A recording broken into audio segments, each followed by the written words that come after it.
two members of the Victorious Curse. Thank you very much, Freak. It is also a good time to see what these guys have to say. We're happy to be joined by EpicSkillshot and Dominate. Congratulations on the win of a very hot Dignitas streaking to look to go 4-0. Dominate, I'll start with you at this. What was, besides the win, the goal approaching this game with such a motivated Dignitas? We just definitely needed a win to just regain some confidence. We came into the week thinking that we were really strong. We had a lot of good scrim results, which is what has been talked a lot about in the cast, and we just kind of felt like we were underperforming. So we just really wanted to at least get a win here in SuperWeek to prove that we are a contenders. We still can get to Worlds, and we're just a strong team, just like everyone else. Yeah, and it seemed like you guys had a very difficult schedule coming into SuperWeek as well. Every single one of your games was very close. How did that kind of weigh on your mindset coming into this game, knowing you had a chance of going 0-4 despite playing pretty well? It's a really tough feeling. I mean, it's my first time on Curse, and I thought that I could, really make a difference for the team. And I feel that we've been playing really well, but it's always that last inch that we weren't able to push through. And it's always really depressing losing these really close games. And it was 3 in a row, and this could have been the 4th one. And we were definitely feeling not so well. But after this, we're feeling a bit better for sure. And it seemed like you guys kind of changed your strategy a little bit. The Renekton and Soraka top lane, you guys had a very unconventional opening. Do you want to talk to me about the advantages that granted you? Well, we figured, okay, so, Lucian can just 1v1 against the Mundo, do well, and then Soraka has heals, so might as well just put him with the Renekton, just do a sort of just 2v2, just have Renekton be able to farm up. Mundo gets denied a little bit more, so we just went a little bit, and we just kind of wanted to push our advantages as much as possible. And since we couldn't have the Renekton against Mundo, that was the alternative.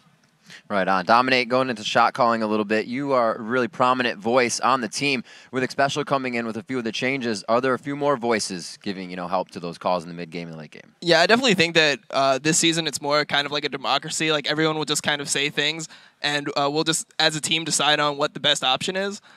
So I think it takes a lot of pressure off me and Void to just make decisive calls, since naturally we're not super decisive people. So kind of in the last split, we would have times where we would make a call just because we felt like a call needed to be made. But now it feels like we're finding the better calls because we have more voices on the team, and our calls are generally speaking more intelligent. Right on. EpicSkillshot, you yourself have quite a few plays on different champions this week. We saw the Annie and now the Soraka. What's the deal? Spreading out the champion pool, or are you helping Curse to bring out something new? Honestly, for me, I just try to play whatever is strong and whatever the team needs. We've been finding a lot of success with Thresh and Annie, but it hasn't really been showing in the SuperWeek. And we figured, hey, we got the first pick LeBlanc. They're likely going to pick Soraka if we don't. Let's deny them the pick. And, I can play Soraka fairly well, and it's just, we felt that it was a good chance to deny picks, and we practiced a little bit with Soraka, so we figured, let's just do it. Let's just get a win SuperWeek. And it's been such a crazy SuperWeek as well, because coming into this, you guys 0-3, Dignitas 3-0, and looking fantastic after that Cloud9 win. How did you look to attack them just overall in this game? Because it was a fairly decisive victory for you guys, 14 kills to 5. Dominate. I think we wanted just more aggressive picks. For example, in the LMQ game, we had a strategy that was really late game focused, so we couldn't really go for many early game plays. They always had a Lee Sin against our Eve early, which just provides more early pressure. So we weren't really able to make the plays that we normally make to win games, and the plays that we've kind of been making in scrims. So we wanted to have a more aggressive team comp, more playmaking potential, so that if we did get leads, we could act on it and make decisive plays. Well, decisive plays indeed. Let's bring up the 30-minute Baron, as that's a perfect time to do it. Walk us through this one, EpicSkillshot. What was the idea going into this? Obviously, you had to be pressuring. I think we killed Twitch quite recently, and he just respawned. We figured, okay, we need to do something. Their team comp is actually really strong for late game, and we needed to make something happen. This was actually kind of risky on our part, and we decided to just go for it.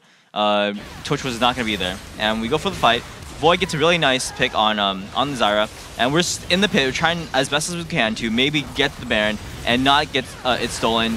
Hopefully, Nilly Spirit doesn't take it, and we just get it. We get a really good call from Dominate to just burst it down, and we did really well. And then we just finish off targets, and from there on, none of us died. And I used the Reverie to just run away. But the big thing was we got the Baron, we got some kills, and we felt like for the first time that we were actually significantly ahead. And as you said, EpicSkillshot, that's actually a pretty risky call. And Dominant, I want you to walk me through the Smite War there, because it's something that everyone always talks about. I think your Smites have been fairly reliable, but you're against an Elise who could potentially execute it with that. How do you set your mind and tell your team to help you secure that Baron?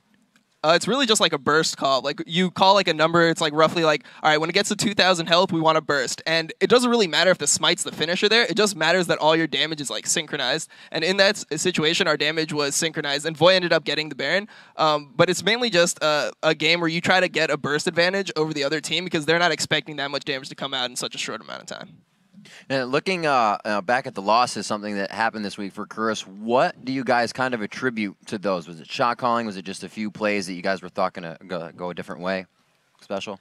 It's frustrating when you look back at our games. Each game, there was a little bit something that went wrong. In the first game, for example, our level 1 went completely wrong. We used so many flashes. We got first blooded, and that was just due to just a single ward that was placed a little bit too early. And then, second game, we just against CSM, we just gave away our lead after trying to fight after a dragon, and it's just little things each game we're just trying to fix, and a lot of it is just down to land jitters. And these guys, we've been playing for a long time, but it's the first time we're actually playing together, and we're just not quite synced completely as a team, and it's really showing. And hopefully, by the time this split ends, we can just show that how strong we are. All right, hopefully taking down Dig does a little bit of that for you. Yeah, and X Special, final question also, being the new member on TSM, how are you finding your synergy with Cop? It's been on TSM for too long. I keep looking at your face and see TSM, but your Curse, how's it been with Cop so far? It's the whole move into Curse has been really nice. All the guys on Curse, they're always just really talkative. They always just try to help each other improve. And I think it's a really nice atmosphere. And I'm liking it here. Cop is a really solid AD, and I'm trying to help him push him to be a little bit more aggressive. People always call him out for being, not so passive, and then there's the whole passive aggressive. I was trying to avoid that, but yeah, I'm helping Cop be a bit more aggressive, and hopefully, as the split goes on, you just do better and better. All right. Well, that's the goal. You guys have already started it here. Hopefully that road continues. Congratulations on the win over Dig. All right, everyone, we got to take another break, but don't go anywhere. The North American LCS continues with a showdown between Counter Logic Gaming and the boys in blue, Cloud9. We'll be right back.